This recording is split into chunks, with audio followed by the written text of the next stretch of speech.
Plotinus, Ennead 4, Tractate 8, On the Descent of Souls into Bodies. Often, after waking up to myself from the body, that is, externalizing myself in relation to all other things, while entering into myself, I behold a beauty of wondrous quality, and believe then that I am most to be identified with my better part, that I enjoy the best quality of life, and have become united with the divine and situated within it, actualizing myself at that level, and situating myself above all else in the intelligible world.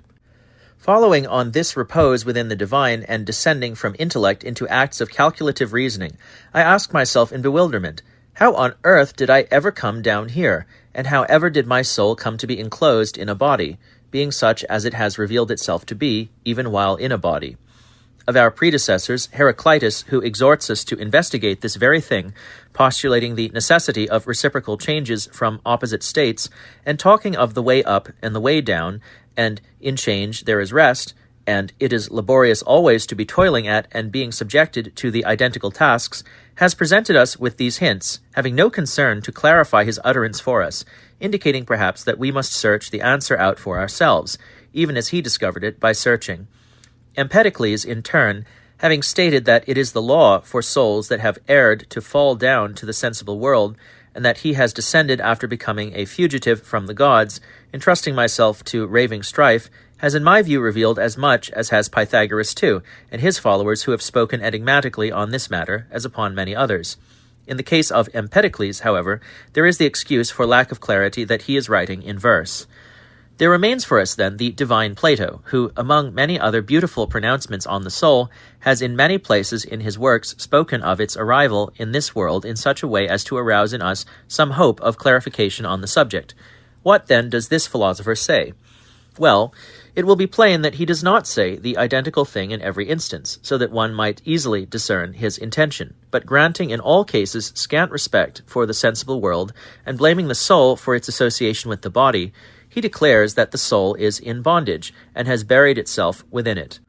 and that the pronouncement made in secret rites is a great one, to the effect that the soul is in prison here, and his cave, like the cavern of Empedocles, is to be taken, it seems to me, to be referring to this universe, seeing as the release from the shackles and the ascent from the cave he declares to be the journey towards that which is intelligible. And in Phaedrus he identifies molting of feathers as the cause of its arrival in the sensible world, and periodic cycles bring the soul, which has ascended, back down here, and judgments send others down here, and lots, chances, and necessities. But then again, while in all these passages he has blamed the soul for its arrival in the body, in Timaeus, in speaking of this universe, he commends the cosmos and declares it to be a blessed God, and that the soul was bestowed by the demiurge in his goodness so as to render this universe intelligent, since it had to be intelligent, and this could not come about without soul. The soul of the universe, then, was sent down into it by the God for this purpose, while the soul of each one of us was sent to ensure its perfection, since it was necessary for the identical genera of living being in the intelligible world also to exist in the sensible world. So, when we seek to learn from Plato about the situation of our own soul, we find ourselves necessarily involved also in an inquiry into soul in general, how it ever acquired a natural impulse to associate itself with body, and what we should posit as being the nature of the cosmos in which soul involves itself, whether under compulsion, or voluntarily, or in some other way, and also about the creator of the cosmos, whether he has been able to do his work without impairment, or whether perhaps he is affected like our souls, which by reason of having to administer bodies of inferior nature are constrained to descend deep inside them, if indeed they are going to master them, each element of them otherwise being scattered and carried to its proper place. Whereas in the universe as a whole, all things are already by nature in their proper places, and requiring a great deal of onerous providential care, inasmuch as there are many external influences falling upon them, and they are constantly in need of support, and the difficult situation that they are in requires every sort of assistance. The body of the cosmos, on the other hand, being perfect and sufficient to itself, and autonomous, and containing nothing in it contrary to nature, needs only a brief prompting, and the soul of the cosmos is always in the state that it wants to be in, and it is subject to no appetites or affections, for nothing goes out from it, nor does anything enter into it. It is just for this reason that Plato says that our soul too, if it would come to associate with that perfect soul, would come to be perfected itself, and would also walk on high, and govern the whole world. when it stands apart in such a way as not to be enclosed within any body, nor involved with it. Then it, too, even as is the case with the soul of the universe, will cooperate readily in the administration of the cosmos, since it is not in any way an evil thing for the soul to provide the body with the power of flourishing and existing, because not every form of providential care for what is inferior deprives the carer of remaining in its best state. For there are two kinds of care of everything, that of the totality being achieved at the bidding of an agent ordering by a royal supervision that calls for no exertion, while that of particular things involves a sort of hands-on activity, in which the contact with what is being acted upon suffuses the agent with the nature of the object of his action. Now, since the divine soul is said always to administer the whole heaven in the former way, transcending its subject in respect of its higher aspect, but sending forth its power into its deepest recesses, God could not be said to be the cause of placing the soul of the universe in a worse state, while the soul is not deprived of its natural state, as it possesses this from all eternity, and will continue to possess it, this state not being something that can be rendered unnatural, since it pertains to it eternally and never had a beginning. And when Plato declares that the souls of the stars relate in the identical manner to their bodies as does that of the universe, for the demiurge inserts their bodies also into the circuits of the soul, he would thereby preserve also for them their proper state of happiness. There being, after all, two aspects of the association of soul with body that are troublesome: first, that it constitutes an obstacle to acts of thinking, and secondly, that it infects the soul with pleasures and appetites and pains. None of these would befall a soul which has not entered into the innards of a body, nor belongs to a given body, nor has come to be the soul of that body, but rather that body belongs to its soul, and is such as neither to desire anything nor to be deficient in any respect, so that the soul will not be infected with appetites or fears. For it does not ever expect anything alarming to derive from such a body as that, nor does any troublesome concern arise, causing declination to what is lower, such as to draw it down from its blessed contemplation of the higher, but it is always in contact with such objects, administering this universe with an effortless power. But let us now turn to speak of the human soul, which is said to suffer all sorts of misfortune in the body, and to suffer through falling into follies and appetites and fears and all sorts of other evil states, and for which the body is a bond and a tomb, and the world its cave and cavern, and inquire what view he has of its descent that will not be discordant with itself, because the causes he indicates for the descent are not identical.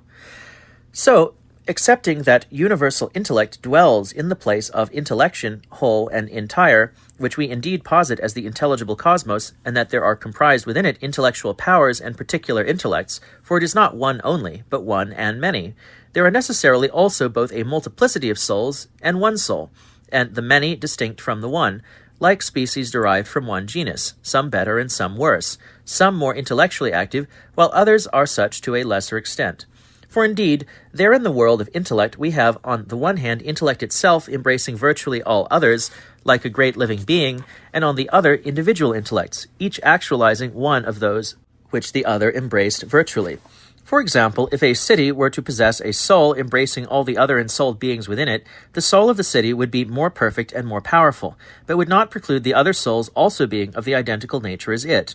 Or, if from fire as a whole one were to imagine there deriving on the one hand a big fire, and on the other many little fires, but the total substance will be that of fire as a whole, or rather that from which the substantiality of fire as a whole also derives. It is the role of the more rational soul to think, but not solely that. Otherwise, how would it differ from intellect itself? For by taking on in addition to its intellectual activity something else, it did not remain static in the manner of intellect. It has its own proper role, after all, if indeed this is the case with all members of the intelligible world. When it looks towards what is prior to it, it thinks, but when it looks to itself, it turns to ordering and administering and ruling what is below it, because it was not possible for all things to remain fixed in the intelligible world when the capacity existed for something else to arise in succession, of lesser status than it, certainly, but necessary nonetheless, if indeed that what comes before it is necessary also.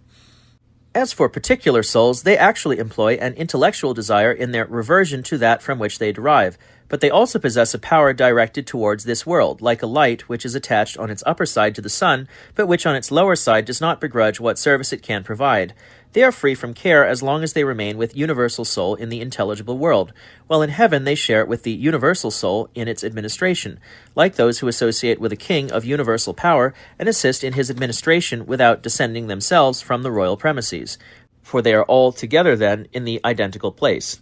But then, transposing themselves from the universal plane to existing as a part and to being on their own, and becoming in a way weary of existing with another, they retreat each into themselves.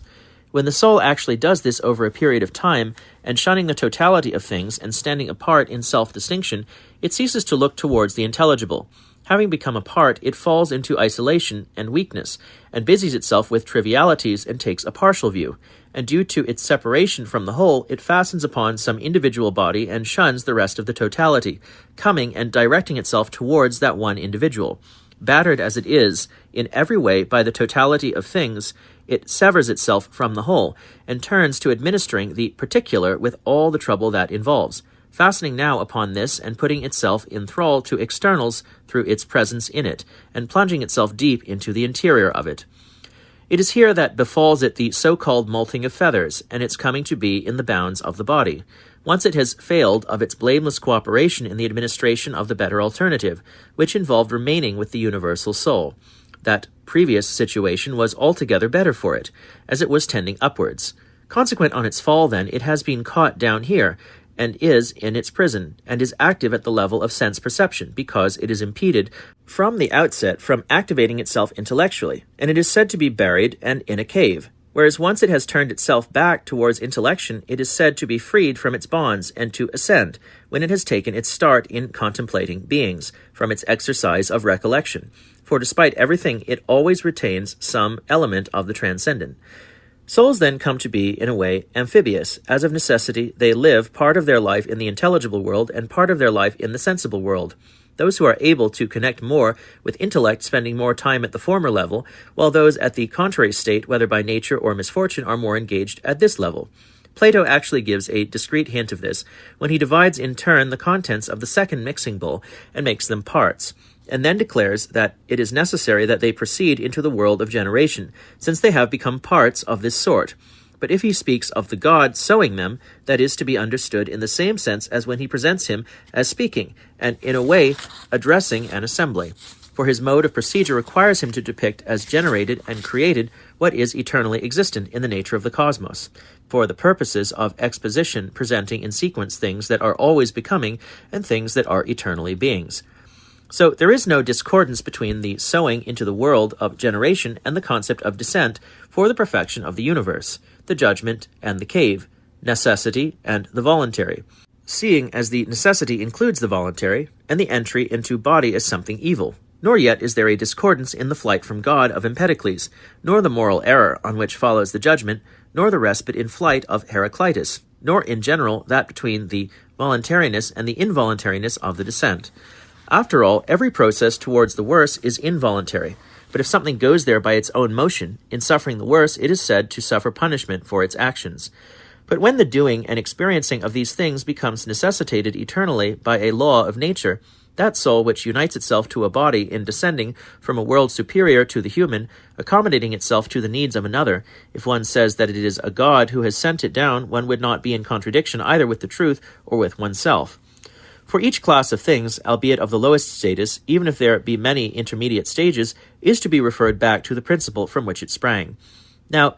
accepting that there are two stages of moral error, the one connected with the cause of the initial descent, the other with whatever vicious deeds one might commit when down here, the first is punished precisely by that very thing, what it experiences in the initial descent, while the nature of the second, when less serious, causes it to enter one body after another, and the more quickly to proceed to judgment according to its due. The fact that it indeed comes about by divine ordinance is indicated by its very name, judgment, while the immoderate type of vice merits punishment of a more serious nature, under the supervision of avenging daimons. In this way, then, though soul is a divine being and derives from the places above, it comes to be encased in a body, and though being a god, albeit of low rank, it comes thus into this world by an autonomous inclination and at the bidding of its own power, with the purpose of bringing order to what is inferior in it. And if it extricates itself promptly, it suffers no harm, acquiring a knowledge of evil and learning the nature of vice, while bringing its own powers into the light, and exhibiting deeds and productions which, if it had remained inactive in the incorporeal world, would have been useless, as never coming to actuality, and the soul itself would never have known what capacities it had, since they would never have been revealed or developed. This is so, if indeed in all cases actualization reveals the potentiality that would otherwise have been entirely hidden, and in a way blotted out and non-existent, since it never would truly exist. As it is, however, everyone is brought to wonder at what is inside it by reason of the variegation of what is outside, reflecting on what sort of a thing it is from the observation of its sophisticated acts. If then it indeed had to be the case that there should not be just one thing only, for all things would then have remained hidden, since they would not possess form in the one, nor would any one of all things have come to exist, since the one would have stood fast in itself, nor would there have been the multiplicity of these beings which have been generated from the one, if the things after them had not proceeded such that they assumed the position of souls in the order. In the identical manner, it had to be that there should not only be souls without the appearance of those entities which have come into being through their agency. If indeed it is inherent in each nature to produce what comes after it, and to unfold itself like a seed, developing from a partless principle to a sensible end product. The higher element remains always in its proper seat, while what follows is, in a way, generated from an inexpressible power, such as is characteristic of those higher levels of being, for whom it is not an option to remain in a way inactive out of grudging. Rather, it always proceeds, until all things so far as possible reach their final state, under the impulsion of an immense power that extends from itself over all things, and can overlook nothing so as to leave it without a share in itself. For there is actually nothing that prevents anything from having a part in the nature of the good, insofar as each thing is capable of participating in it. So either the nature of matter existed from all eternity, in which case it was not possible for it, as existing, not to participate in that which provides the good to all things, insofar as they are competent to receive it, or its generation followed of necessity on the causes which preceded it, in which case not even so is it possible for it to stand apart, as if that which granted it its existence by a sort of gift came to a halt through lack of power before it reached it. That, then, which is finest in the sensible world is a manifestation of what is best in the intelligible world, both of its power and of its goodness, and all things are held together forever, both the intelligible world and in the sensible world, the former existing of themselves, while the latter assume their eternal existence by participation in these, imitating their intelligible nature insofar as they can. Given that soul's nature is twofold, intelligible and sensible, it is better for the soul to be in the intelligible, but it is necessary nonetheless for it to partake also of the sensible, possessing such a nature as it does, and it must not be discontented with itself if it cannot in all respects adhere to the better, seeing as it holds a median position among things that exist. Though belonging to the divine portion, it is yet situated at the outer limit of the intelligible, such that sharing as it does a common border with the sensible nature, it gives something to this from what is proper to it, while apprehending something from that provided that it does not impose this arrangement at the cost of preserving its own security, and plunges in with an excessive degree of enthusiasm, without remaining as a whole in contact with the universal soul. This is especially so when it is possible for it to rise up again, after acquiring a record of what it saw and experienced in the sensible world, and therefore having learned what it is like to be in the intelligible world, and by the comparison of what are in a way opposites, in a way learning more clearly of the better. For the experience of evil results in a clearer knowledge of the good in those whose power is too weak to attain knowledge of evil prior to experiencing it. And even as the outgoing procession from intellect is a descent toward the lowest level of what is inferior, for it is not feasible to ascend to what transcends it, but it must, because it is activating itself from itself and is not able to remain on its own level, by what is indeed a necessary law of nature, proceed as far as soul, that being its goal, and it must then hand over to soul the reality next in line to it before ascending again. Such also is the activity of soul. One part is that which comes after it, namely the contents of this world, while the other part is the contemplation of the beings that are prior to it. For some souls, such an experience takes place little by little, and in a temporal sequence, and their reversion towards the better takes place in a milieu which is worse, while for that which we call the soul of the universe, there has never actually come about an involvement in what is worse, but from a position unaffected by evils, it is able to observe by contemplation the things that are below it, while remaining constantly in touch with what precedes it. In fact, the two things are possible at the same time, that the soul should be in receipt of what comes from the intelligible world, while ministering to the needs of the sensible world, because there is no way that, being a soul, it can escape contact with these beings too. And if, against the belief of others, one is to venture to express more clearly one's own view, the fact is that even our own soul does not descend in its entirety, but there is something of it always in the intelligible world. However, if that part which is in the sensible world becomes dominant, or rather if it is dominated and subjected to disturbance, it does not permit there to be self-awareness in us of that of which the upper part of the soul is in contemplation. For that which is the object of intellection by the upper part only impinges on us when, in its descent, it reaches our self-awareness. It is not the case, after all, that we take cognizance of everything which happens in every part of the soul, before it comes to the whole soul. As, for example, an appetite that remains in the soul's faculty of appetite is not cognized by us, except when we come to grasp it with the internal power of self-awareness, or with that of our discursive thinking, or both. For every soul possesses an element which inclines downward towards body, and another which inclines upward towards intellect. Now, the universal soul, or the soul of the universe, imposes order upon the whole universe with that part of it which inclines towards body, while remaining above it free from any effort, because it does not have to employ calculative reasoning as do we, but rather intellect, in order to administer what is below it as a whole. Even, as they say, craft does not deliberate. Souls, on the other hand, which are particular and preside over a part, while they too possess a transcendent element, are yet very much taken up with sense perception, and with the faculty of apprehension apprehended much that is unnatural and painful and disturbing, inasmuch as the part that they are concerned with is both defective and beset on all sides by alien forces, while having at the same time many things that it aspires to. It is steeped in pleasure, and pleasure is its snare. The other soul is exempt from such fleeting pleasures, and its way of life is concordant with its abode.